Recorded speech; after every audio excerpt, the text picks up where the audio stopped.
I was at Brooklyn College when I was young, and I had a very nasal voice.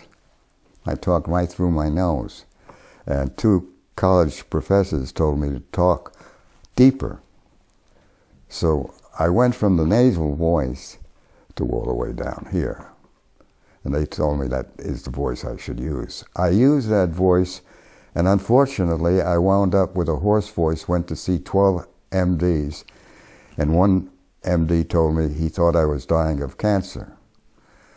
And I asked him why. He said, I know you have a problem, but I can't find it. I went to the MDs. I ran into a guy by the name of Brodnitz, who told me, go and get a PhD and learn about the voice. I never had a course basically to tell me about the voice. It's a simple instrument. I didn't know how to use it. And I figured out that I was talking too low in the lower throat, and that was causing the SD. None of the MDs realized the condition that I found out to be hopeless was called spasmodic dysphonia. And I raised the pitch of my voice up to the face, having learned that that is the way you talk, and my voice came back, and I never had problems with my voice again. But the medical doctors don't realize that false information can lead to SD.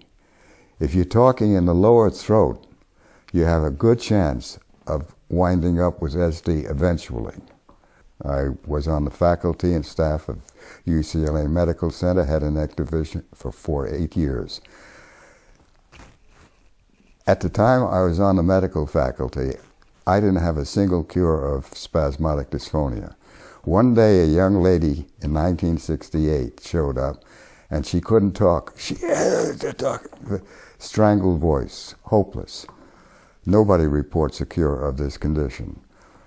I thanked her for coming in, and I wished her well. I told her what I wanted to do. She came back a week later, and her voice was excellent. She thanked me, hugged me, and I asked her, what did I do? I looked at my chart, and I didn't tell her what she said I told her. I told her to talk lower. She talked higher, and she talked up in the face, away from the lower throat. And that's when I realized that SD is a problem of voice placement.